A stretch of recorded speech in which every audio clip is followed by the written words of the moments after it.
Bob Schieffer, bring us up to date on those tight Senate races. Well, Michigan, Montana, Washington State, Missouri, they're all still very close. In Michigan, the big issue seems to be prescription drugs. That also seems to be the issue in Montana. Missouri, this is that weird race where we had Mel Carnahan, who was a Democratic candidate, killed in a plane crash. The governor says that if Carnahan wins, that he will appoint his widow to that seat. But all of these races, Dan, are still too close to call. If the Democrats win 3 of them, as I've said before, and hold the seat in Nebraska, we'll have a 50-50 tie in the Senate. Bob, that New Jersey Senate race won by John Corzine for the Democrats, a hold on there. This guy spent $80 million in this race. He must have more money than Carter has little liver pills to spend that kind of money on a Senate race. Well, he has a whole lot. This is more money than Ross Perot spent on his presidential campaign, and we thought when Ross Perot spent $63 million, that was a lot of money to be spending. But this fellow has gone out and basically, I don't know another way to put it, he has basically bought himself a Senate race. So I guess if you congratulate him in the same way you would congratulate someone for being able to afford a big car. He wanted a Senate race and he bought one. Well, in fairness, let's say that you have to want it badly. You have to care enough about the country, care enough about public service in the country to put $80 million on the line. But let's move along this presidential race. Woo! 230 to 225. Gore leads Bush. But in some key ways, the race, you can read it, still shaded possibly toward Bush. Ed Bradley, tell us about those close, uncalled presidential races and why Bush still has a strong chance to win. You know, it's going to come down, Dan, to some of these states with 6, 7, 11 electoral votes that are going to decide who the next president of the United States is. You figure at a time of prosperity like this that people vote their pocketbooks. But you take a look at Oregon, which has 7 electoral votes, still too close to call. Gore is not getting credit for the economy. 82% of the people who voted today say that the national economy is good. But how did they vote? They divided just about evenly, about 47% for Gore, 45% for Bush. You go to Arkansas with 6 electoral votes. Bush is winning the younger voters there, those ages 18 to 29 and 30 to 44. He's also winning 50% of these young voters, and 61% of the voters in Arkansas had unfavorable things to say about how they felt about him. Nevada drops for Bush. Excuse me, Ed. 4 electoral votes. This was expected, but nonetheless, sighs of relief and whoops of joy in the Bush camp, because now the electoral college count goes this way. 230 for Gore, 225 for Bush. Folks, this doesn't happen this late in a presidential campaign, not very often. 230 to 229. Doesn't get any closer than that. Bush moved up to 229 when he got Nevada's 4 electoral votes. 270 needed to win. This is the way the Electoral College map looks at this hour. Color Nevada red. It begins blinking, as is the case with every other blinking state in red. Nevada's a state that Clinton and Gore carried the last time. Not so this time, and it could be decisive for George Bush. States to watch. Washington with 11. Polls are closed. Don't know how it's going to go. Oregon with 7. Again, don't know how it's going to go. Arizona with 8. You'd expect it to go for Bush, but who can say? Wisconsin with 11's been out there for a long time. Iowa with 7.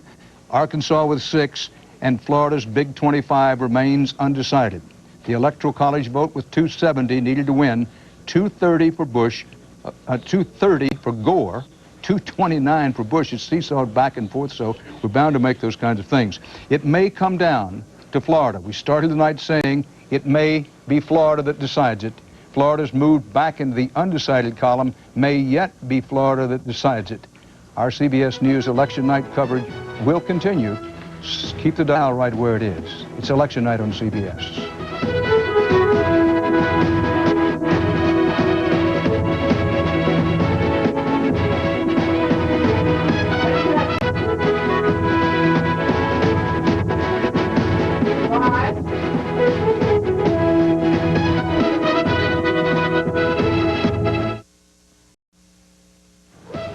With 270 Electoral College votes needed to win, Gore has 230, Bush 229. That's the CBS News election night headline at this hour. The presidential race hanging in the balance, cliffhanger. Bush has the stronger hand the rest of the way in, but Gore is looking for an inside straight draw to win. Gore has to have Florida, 25 electoral votes there, but even that's not enough without one of these. Clinton home state of Arkansas or Oregon or Iowa, where campaign 2000 began. It's still possible for either one of these candidates to win. In Las Vegas, where it's against the law to bet on presidential races, or somewhere in London where they book these things, they'd have it a slight odds on for Bush to win only because of the state's outstanding. The general perception is Bush may have the best chance to win them. But you know what? There have been contradictions all night long. Why would we think it changes now? At 11:30 in the East, this is the all-important electoral vote count at this moment. Takes 270 to win, 230 for Gore, 229 for Bush. This is the up-to-the-minute popular vote. We're putting up our campaign map. Well, let me talk about the map for a minute, and then we'll show you the popular vote. The popular vote shows a 1% margin for Bush at this moment, 49% to 48% for Gore. That could still change with the vote still out there. Presidential races don't get much closer than this. You'd have to go back to the Kennedy-Nixon race in 1960 to have it this close at this hour, although Nixon and Humphrey in 1968 were also very close. Now, with the polls now closed everywhere but Alaska, this is how the map looks. And let's talk to the map, because right now, this is the whole game. In a way, George Bush has sort of been camped inside the 5-yard line for a long time. But he hasn't been able to get through to what the sportscasters call the big house. In this case, the White House. That is to say, to score, to get it over with. Because the big things happened in the last hour, hour and a half. California's 54 electoral votes went for Gore. That's the reason he's still in it, and the reason Gore leads with 230 to 229. And you say, well, if Gore leads at 230 to 229, why would you say that it's shaded toward Bush? Well, here's the reason. First of all, Florida's 25 electoral votes are still out there. Florida's been moved into the undecided column. If Bush gets that, it's probably a wrap. But set that aside for the moment. Arkansas, 6 electoral votes. The polls have been closed there for quite a while. The Bush people have remained very confident they can carry Arkansas. Maybe they get it, maybe they don't. 6 electoral votes. Iowa has 7. Wisconsin has 11. Washington State. Washington has 11. Oregon has 7. Arizona has 8. Now, let me move up to Maine. We said earlier that we'd given Maine's 3 electoral votes in Maine to Al Gore, and one remained undecided because Maine's one of 2 states, along with Nebraska, where the electors go according to congressional districts. We now feel confident saying that Gore will get all 4 of Maine's electoral votes. That's why we've added 1 more for Gore and makes it now 231 for Gore, 229 for Bush. It's true, to understand this electoral college vote in Maine and Nebraska, it's about as complicated as a wiring diagram for some dynamo, but the way it goes in Nebraska and in Maine, what you have is a situation where they allow the electors to be apportioned according to the way congressional districts vote. And early on, there was a congressional district up in Maine where it was so close we didn't call it. Now, all 4 of Maine's electoral votes are put in Gore's column, and that now makes the totals. Electoral college, where it takes 270 to win, 231 for Gore, 229 for Bush, with the following states out. Polls have closed, but no decision. Florida, Arkansas, Iowa, Wisconsin, Arizona, Oregon, and Washington State. The polls will be closed in Alaska with 3 electoral votes, the last place where any polls are open, very, very shortly. Quickly, Ed Bradley, we've done the math and said, look, it's still shaded slightly favoring Bush, but anything can happen. Anything can happen, and looking at how close this is in Florida, hard numbers, about 2.1 million for Bush, 1.9 million for Gore, and 75% of the vote has actually been counted. So there's 25% of the vote still to come in. It could go either way, Dan. Electoral vote, 231 now for Gore, 229 for Bush. Our CBS News election night coverage will continue in a moment.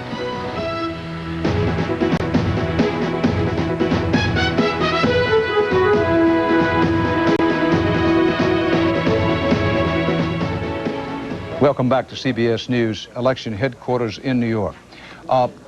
What an election night. Let's pause and take a deep breath. Appreciate it for what it is. This is the dance of democracy. This is as close as we come to a kind of sacred time in this country. Election day, where people go to the polls, pull the curtain behind them, no one but you and the electronics or however you vote, just you and the ballot. This day, votes only talk, everything else walks. And we come here just before midnight in the East, with it couldn't be any closer. Gore 231, Bush 229. Now, we take a look at some of these tick-tight presidential races. Let's take a look at them.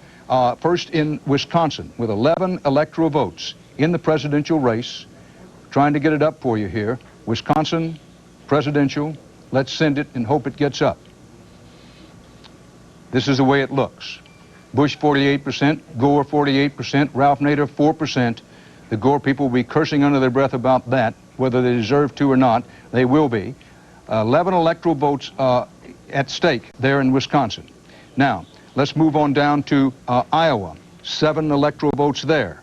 Presidential race, this is the way it looks in Iowa, if we can get it up. You know, sometimes anchormen are not too good at this complicated machinery and electronics, but there it is, 7 electoral votes. Al Gore 50%, Bush 47%. That's with 63% of the precincts reporting out of Iowa. Slow vote count in Iowa. It could be a while before we know how this one turns out. Now, let's go to Arkansas. Arkansas has had the polls closed for a very long time, and in the Arkansas Senate race, this is the way, Arkansas presidential race, I'm sorry, 6 electoral votes. Bush leads 49% to 48% with only 53% of the precincts reporting. This shows you how tight it is. It's spandex tight in all of these races. So that gives you 3 in Wisconsin, Arkansas, and Iowa. Now, call to your attention that out Washington State, the polls are closed, 11 electoral votes there. Gore is hoping against hope to get them, but there's a Nader factor there, also a Microsoft factor. Remember the Clinton-Gore Justice Department, as the Microsoft people like to call it, instituted antitrust action against Microsoft. Tough state for Gore. He could still carry 11 electoral votes there. Oregon, 7 electoral votes. Nader may have his strongest state in Oregon. We'll soon see. Anthony Mason's on our poll watch. How's Gore doing attracting Clinton voters over the night? Anthony, as we remind people, it's 231 to 229 with Gore in the electoral vote lead, 270 needed to win. Dan, we said earlier tonight that Bush had mobilized his Republican base. So how has Gore done with the coalition which Bill Clinton used to win 4 years ago? Well, significant erosion. Gore does have an edge here among 18 to 29-year-olds, but take a look 4 years ago. Bill Clinton won that same group, the youth vote, very handily. And when you look at Clinton's overall 96 base, you can see that 14% of those voters who voted for Clinton 4 years ago went for Bush this time. Now, it may seem like a small number, but it's enough to swing an election, and especially one this close. Dan? Anthony Mason. Electoral vote count. Al Gore, 231. George Bush, 229. If you're saying to yourself, well, a while ago it was 230 to 229, how'd Gore get that 1 extra? We've explained complicated situation in Maine. They do it by congressional districts, and there was 1 congressional district where it hung in the balance. But Gore gets all of Maine's 4 electoral votes. So now we move Gore to 231, Bush to 229. Go to the map again. Want to point out that all of the states in red are Bush's. The states where the lights are blinking, Nevada, Louisiana, Missouri, Tennessee, Gore's home state. What a heartbreaker that is for him. What a joy for the very confident Bush people who said all along it carried Tennessee. Kentucky's another one that the Republicans lost in 1996, got this time. Same story in Ohio, also in West Virginia. That's the reason those lights are blinking. Gore is still in the hunt. In fact, leads it now 231 to 229 with 270 needed to win, because Gore has won, among others, New York, Pennsylvania, Michigan, Illinois, and California, all big electoral vote states. Going to remind you again, I know you can say, well, I've heard that before, but Florida's 25 electoral votes loom very, very large at this hour. If Al Gore knew he was going to get the Florida 25 electoral votes, which at one time tonight he thought he had, he'd be feeling a lot better. As it stands now, the race, as we look ahead, shaded ever so slightly toward Bush, but it is not over. Bob Schieffer. Well, I'll tell you, Dan, I just keep adding and subtracting and trying to figure up one thing. I think we can probably